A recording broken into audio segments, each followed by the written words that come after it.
First question is from Fulvio Castle. What can I do to feel my chest more than my front delts during incline benches? Oh, yeah. So good question. So mechanically, there's something you could do. And then mentally, there's something you do. So mechanically, if you think of the action of the chest, and what it does is it pulls the upper arm, the humerus, across the body, right? It's called horizontal adduction. So if you flare your elbows out as you're going down and then bringing them together at the top by keeping it, so keep them out the whole time, then you're going to hit the chest more mechanically. But you also want to think about what the chest is doing. So imagine you're bringing your elbows together and your hands together and get that squeeze there. And studies do show that simply thinking of the muscle and the action increases its activity. So those are the two big things that I can't do seated row for 15 to 30 reps for 2 to 3 sets before. Not trying to get sore, but get a pump in your upper back.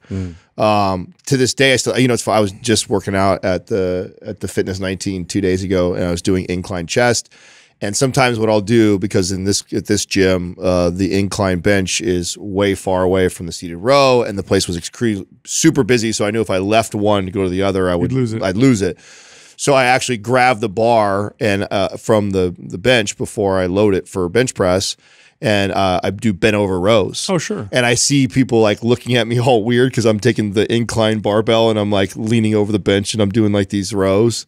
But that's why I'm doing that, is because still to this day, even though I understand mechanics really well, it makes a huge difference for me to get just a real light pump in my upper back, which is just all it's doing is promoting you to stay in that bracing you in that position. Yeah, in that retracted position. Because what happens when we press is the shoulders roll forward. And when the shoulders roll forward, the scapula rolls forward, the delts take over a lot of the movement in the triceps. Versus if you can stay in that retracted position as you press, then you'll keep it in the chest. And so a way to do that is to prime the back and get it kind of pumped up before you do that. Yeah, I like that a lot in terms of being real specific with that. I mean, one just real basic warm-up I'll do a lot of times is I'll do like a farmer walk, but it's really a posture walk. And so it's really the same concept, but it's a little different because of, you know, I'm retracting my shoulders, but I'm depressed, and I'm basically packing my shoulders, and I'm really, you know, extending my chest and opening up, and then, you know, like kind of anchoring it down. So it is kind of,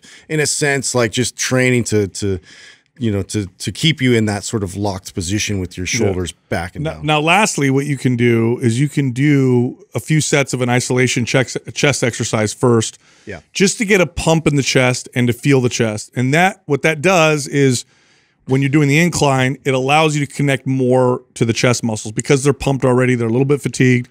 And that'll help you adjust your technique and your form to feel it more. So if you're doing another little tip in regards to or adding on the kind of the tip that I gave, so a lot of times I pair chest and back. So if I'm doing a split, I love chest and back days together. Or if I'm running a full body routine, I always order it like this. So I always do back first.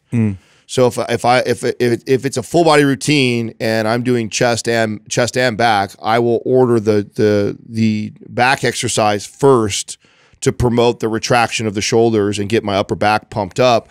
And that makes a huge difference. Or if I'm doing chest and back, I'll do all my back stuff first and then I'll go to my chest.